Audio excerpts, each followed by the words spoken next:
Hi, Jim here, and you're listening to the Honest Filmmaker podcast. This week, I'm chatting to filmmaker Swift Sloan. How you doing, Swift? I'm great. How you doing, Jim? Good, good. Thanks for joining me. So, obviously, do my research on the filmmakers. Can see you've got tons and tons of credits, tons and tons of movies on there. So, talk to me first of all about how you started that career in filmmaking. Well, I did go to school for video and for TV and video production. That was some time ago. And the short story is I was an author first, and I adapted one of my movies into a film. And it kind of snowballed from there because that book series, I'm sorry, I said one of my movies, I meant to say one of my books. Yeah, And it snowballed from there because that book, Jim, it was my series Circumstances. It was the a book. It was a part of the book series called the Motivation the series, which is a bunch of fictional novels. I had 3 installments to that, and we ended up turning all 3 of those into a um, film series, and then we added another one, Circumstances 4. So that is what kind of led me into the film industry. right. And when you did that, I'm trying to look back at your IMDb about timings. Was the first thing you made, did that go straight? Was that self distribution straight away, or were you releasing that through a regular distributor? Well, initially, I was going through another distributor. I was going through a distributor.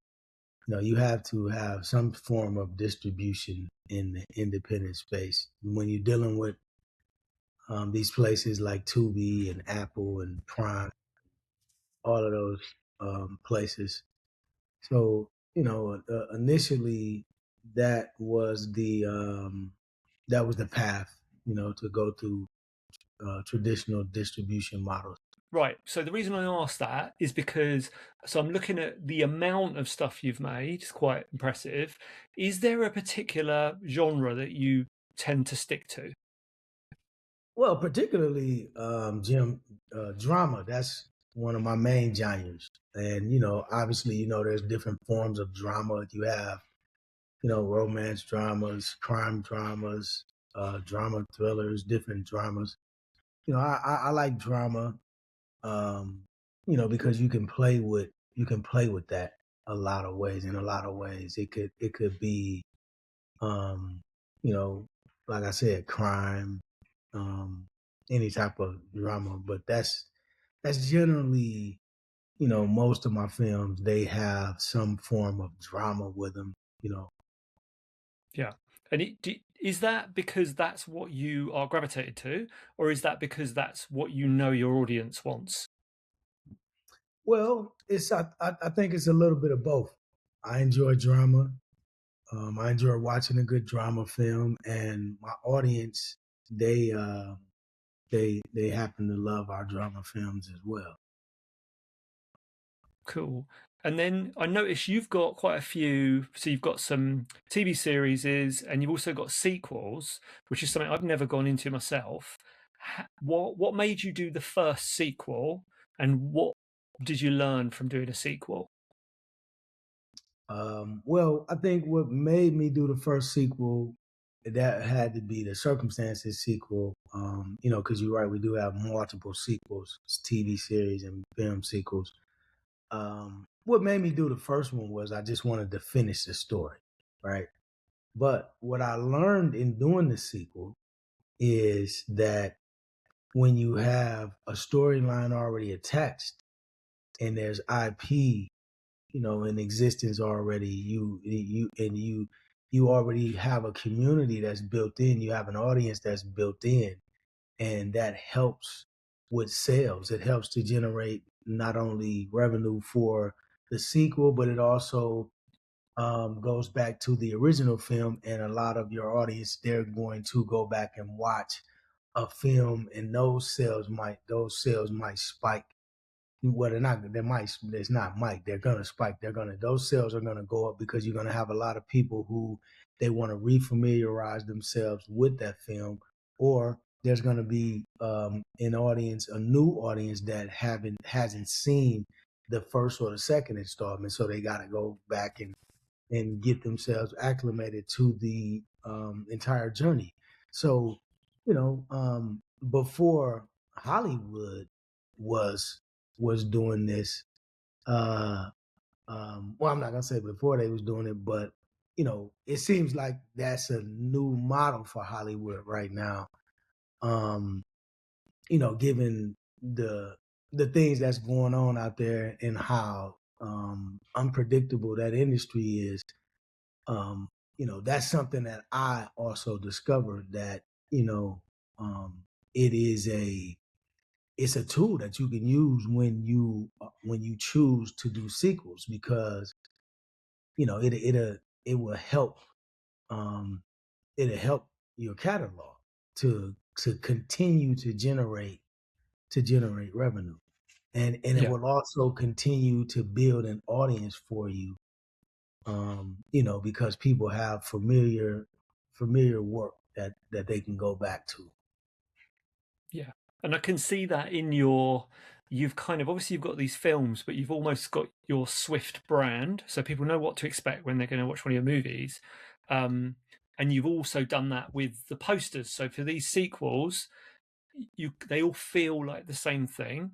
So you're kind of creating this little mini universe for your audience. So you know they like the first one, they're going to come back and watch more, which is perfect, especially if on Tubi and Amazon platforms like that.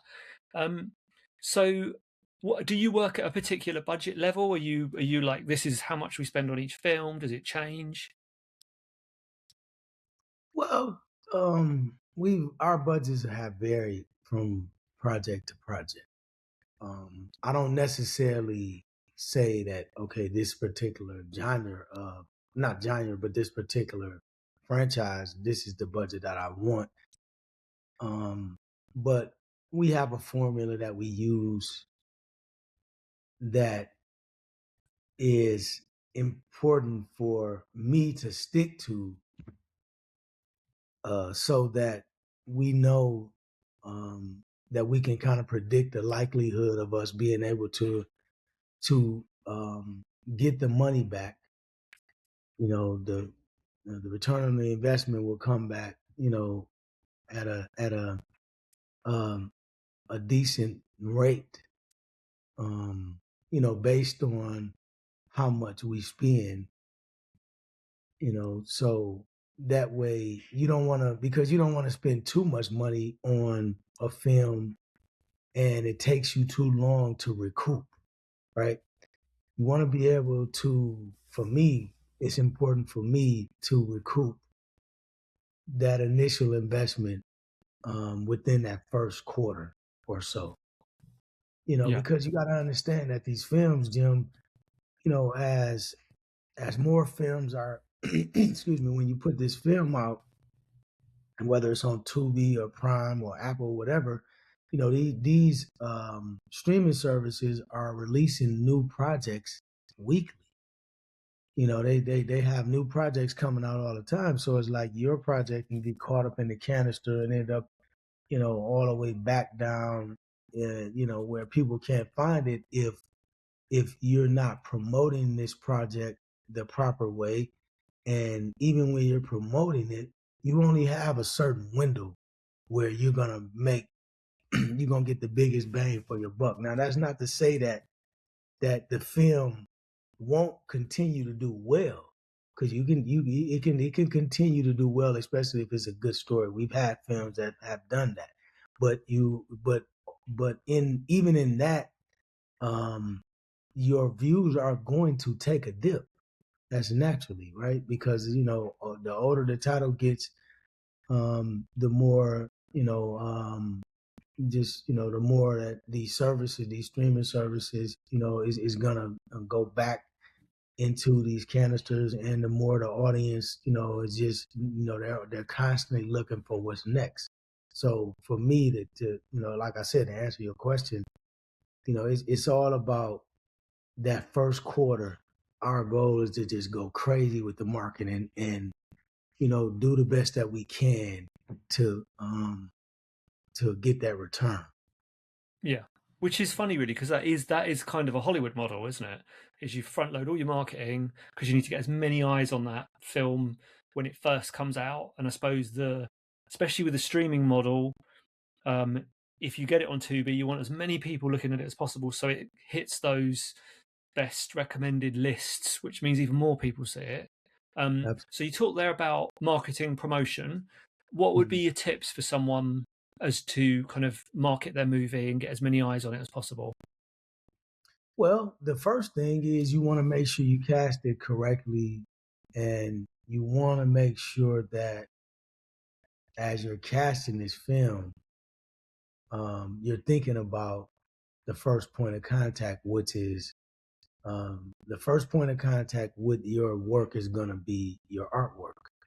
So, you need to be thinking and putting into your budget, you need to make sure that you are casting individuals who can bring some type of traffic to that film, based on the artwork, the trailer and all of that. And then after that, it's like, what we like to do is initially when we release these projects, we like to go organically with the marketing versus being paying for advertisements and things like that because you want to make sure that you are tapping into your core audience first, and you want to exhaust that the best way you can. And the only way if you're building an organic audience is if you don't spend any money. You have to just go with what you have and look to build that audience in a raw sense, initially without spending the money, just so you know that, I mean, and on top of that, you shouldn't be spending money that you don't have to spend. But then after that, then, the next step would be to go with the paid ads and things like that. And a lot of times with the paid ads, I'm on the fence with that sometimes because I'm not really sure if that's, the blueprint, right? Obviously you're going to get people are gonna see it. You're gonna get eyeballs looking at it, but those eyeballs don't translate to views. Somebody might just look at the trailer on Facebook or look at the trailer on Google or YouTube and they're like, oh, that looks like a cool movie. Now obviously they say the familiarity is what makes people go to click when you're constantly putting it in their face, right? But that could be an expensive budget. And even with that, you're gambling. So with me, it's all about just driving organically with our audience. We have a huge following of people who enjoy our films. So I try to make sure that we get it out to that audience first, and then a lot of times they'll get it out, to other people as well. And also, you want the cast and the crew members and everybody to help you promote this film. And if you can do that successfully, then I mean, there's no reason why you shouldn't be able to see a return on your investment because obviously it's not all about money. You're making films, you want to, you have to have a love for storytelling, but this is a business. So, you can't continue to do business if you're not making money. Yeah, definitely, definitely. Um, so talking about your sales and distribution at the moment. So are you with a distributor or are you going Film Hub? Are you Indie Rights? How do you get your films out at the moment? Well, I have my own distribution now, and it's called Core Exclusive Entertainment. So, you know, just based on relationships that I was able to build, um, I've been able to create my own situation. And don't get me wrong, a lot of those places are cool and whatnot, but ultimately, it's just about you evolving the best way that you know how, right? So, obviously, that's a separate situation, but for me, it's not just about me distributing for myself, but also I want to be able to help other filmmakers as well. And who better to understand other filmmakers than a filmmaker? because with me, I understand the pitfalls of people, you know, who are, excuse me, producing these films and the challenges that we have. One of the biggest challenges that you're gonna hear from filmmakers is marketing. You know, them having access to a blueprint that actually works versus someone saying this is what I think you should do. No, I'm telling you this is what I do and this is what works. Mm. 100%. If you use this formula right here, 100% is going to work. No ifs, ands, or buts about it. And Yeah. sometimes people listen and sometimes they don't. But if you want to win, you need to be listening to winners, right? Yeah, absolutely. So then, with that in mind, first-time filmmaker who's about to go and start their first feature film, what's the most important things they should be thinking about early on when they're going into that first feature film? Um, well, that's it's a lot. The first thing they should be thinking about, man. The first thing they should be thinking about is, do I really want to do this, right? Because you got to understand that once you start that process, if you want to be successful, you got to finish it. That's why a lot of people, are stuck making these films and they saying that, oh, it took me 3 years to do this. I mean, if it's taking you 3 years to shoot a movie, the likelihood of you actually winning with that project is each passing week that goes by, time is money, and the likelihood of you winning with that is not saying that you can't, but that window is smaller and smaller. So I think that people need to go into it and make sure that they have all their T's and their you know T's crossed and their I's dotted, and they're being they have some type of system in place.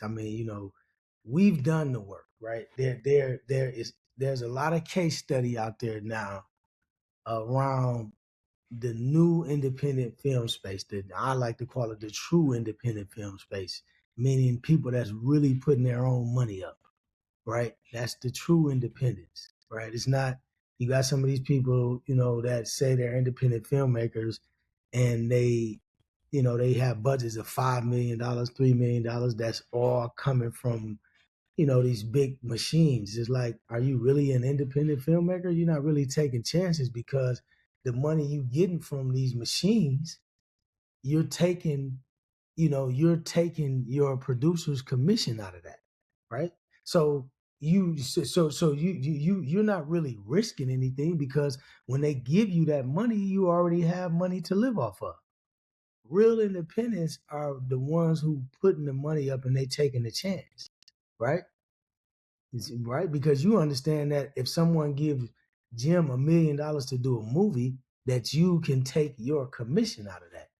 So you don't have to worry about how am I going to live for the next 8 months. You got a salary that's built into the budget. Mm. Well, we don't have that luxury. So we got to get it done. So I like to tell people, they like, well, how long does it take you to shoot these movies? 8 days, 7 days, 10 days, right? Tyler Perry shooting movies in 5 days, but then you get these people that, well, we have a $600,000 budget to shoot this movie, and it's the same amount of pages as All About a Check, but it's taking them 4 weeks to shoot their movie, and it's taking me 10 days to shoot mine, right? And here's the thing. The film that we end up shooting that takes the 10 days, they can shoot a movie that they spent 300,000 on, and we actually make a profit and we make money back off of the film. Our budget might have been 150,000. Mm. See? So the formula,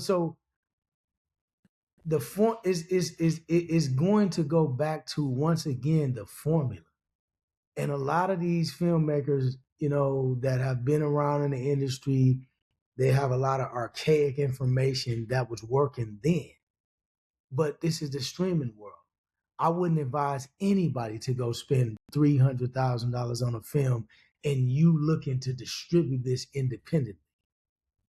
That's like you looking for a needle in a haystack. You understand what I'm saying? Yeah. I mean, do you understand how long it's gonna take you to get that money back, Jim? It's gonna take you forever, man. I mean, you're taking a gamble spending 120,000. But if you have a formula that's working, and I mean, I'm telling you, it's just, you have people out here, but listen, when you using somebody else's money, this is the stuff that they don't tell you. When these people are using other people's money, they don't have no um they don't have no interest. Well, I'm not gonna say they don't have any interest for the film to succeed, because they do, but they don't have any real skin in the game. So it's not like that this project has to win, right? Because I've already made my money off of it, and a lot of times in them types of deals, they don't get another dollar off of the movie until the investors make their money back and all this other stuff. So it's like a lot of them already know going into this, Jim, that I'll never see another penny off of this. So the money that I'm making off of this is going to be this 20% that I'm gonna make right in the beginning of this, right? So that's a whole nother game that they're playing versus me. We hustling for real over here. This is the real indie hustle. Yeah, who's that guy with that podcast? Call him and tell him to bring me on. We hustling for real over here with indie films. We taking real chances. No, seriously, we're taking real chances, and we getting real results. Yeah, yeah, yeah. No, I agree, and I think the other thing that happens, I think, is when filmmakers go down this model of trying to get someone else's money, it can really slow down how quickly you can get your film made, and it can even prevent you making the film in the first place, because you can wait forever for somebody to come along with a checkbook and go, "I'm going to pay for you to make a movie."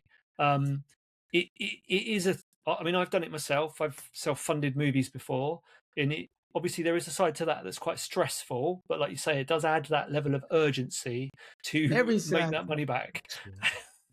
Yeah, every second of it's stressful. But yeah, when it's your own money, it's another level.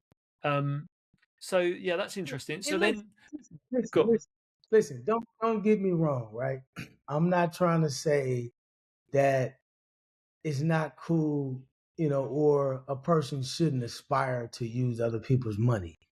That's Yeah. absolutely great. Yes. Yeah. If I had the right people that I actually wanted to work with, and they believed in what we were doing, which I have a lot of people that want to invest and give me money for films and whatnot, but some of these situations just didn't make sense, right?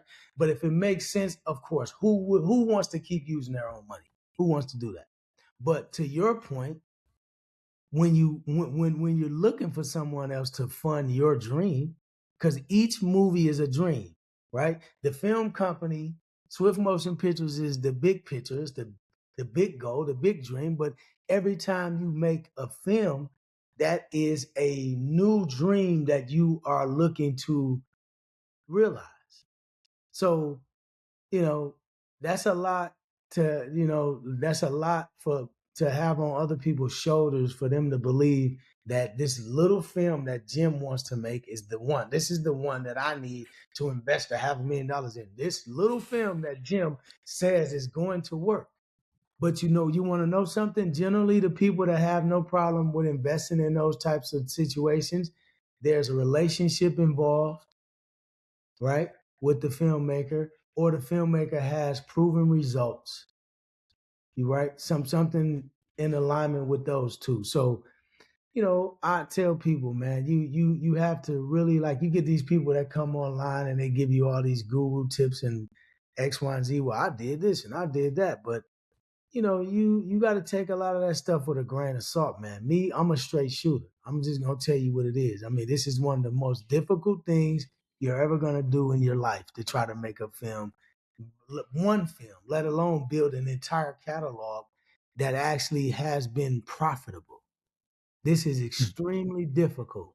Can you do it? Absolutely. I'm from a small town called Milwaukee, Wisconsin, right? And I'm out here just believing and betting on myself, baby, and we win it Mm. by the grace Yeah. of God. but this ain't easy. It's just, I think that a lot of luck was involved because we got in on the whole indie train, the indie streaming train early. We were able to position ourselves with this whole Tubi and Amazon and all that stuff early on when this window was, it was wide open for filmmakers because all of these spaces, they needed us. But in the midst of that, we were able to build these massive audiences. So now we have an audience. Someone trying to squeeze through that window now, of course you can do it. But just know that it's very saturated over here, right? But again, I'm not. I don't want to come with the gloom and doom, and because I'm never going to discourage anybody, but I'm going to tell you the facts, right? It's one thing making a film. The other thing of making that money back isn't easy. Um, so then, looking back on all of these films you've made, what do you think was what was the biggest early mistake you made? Do you think? I think the biggest mistake that I made early was not understanding what the audience wanted, right? And but I corrected that immediately when I discovered that. Initially on, it was all about the projects that I wanted, the passion that I had, and this is how I want to tell this story. And that's fine because obviously you want to tell the stories you want to tell. But you have to also, once you realize your audience and who that audience is, you have to have a particular person or group of people that you're speaking to. And initially, I didn't really understand who that was. I just was making projects based on what I, thought stories that I wanted to tell. And, I had a couple of hiccups, but once I realized what it was and that light bulb came on for me with Untangled. When I realized that, that's when things started to really change. Yeah, yeah. No, I think that's something they don't teach you that at film school. Is the importance of that audience. And I often see students who leave with grandiose ideas about this passion project they really want to make. They really got to tell this story, but they're not thinking about that audience, and they're not thinking about where that film's actually going to end up and who's going to want to watch it. It's easy to fall into that pattern. Um, Absolutely. so then I've talked about the negative. Looking back on the films you've made, what was the best ever day on set for you? The best ever day, damn, I've had a lot of them. The best day is when everything gets done and you stay on schedule to a degree because you're never gonna finish every day and everything happen the way you wanted it to. But well, I'm gonna say this. I've had a lot of those days that you're talking about, and I would say that the best day, or for me, the best days is the ones that when issues arise, we've been able to curve them and correct things without the crew and the cast breaking down and everybody losing their tops, right? All of us being able to stay focused and being able to pivot because as a producer and when you leading the ship of um, of a production company, you know, you have to understand that problems are gonna come up and you have to be able to pivot. So I would say the best days would be the ones when I was able to, to do that. Early on, one of those days for me was when, it was raining outside and um and and and the director, he was telling me, he said, I don't think we're gonna be able to get this shot. We were supposed to be like the actors was digging a grave in this park. And he was like, we're not gonna be able to get this shot because I can't take my cameras out there. We don't have any plastic or anything to put on them. So I sit there and I'm looking at this and I'm like, there's no way we're not getting this shot. What are you talking about? We have to get this, And he's like, well, how are we gonna do it? I said, okay, well, drive the car over here. Drive onto the grass. I said, we went and got some plastic bags put them on the lenses, and I said, instead of you being out of the vehicle, just sit in the vehicle and shoot from inside of here.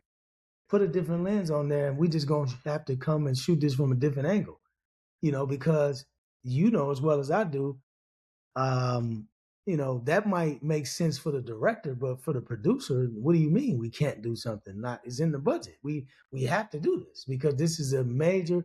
Now, don't get me wrong, there's certain things with the films that, when you're pivoting, you can compromise. But that particular scene was something that we had to have.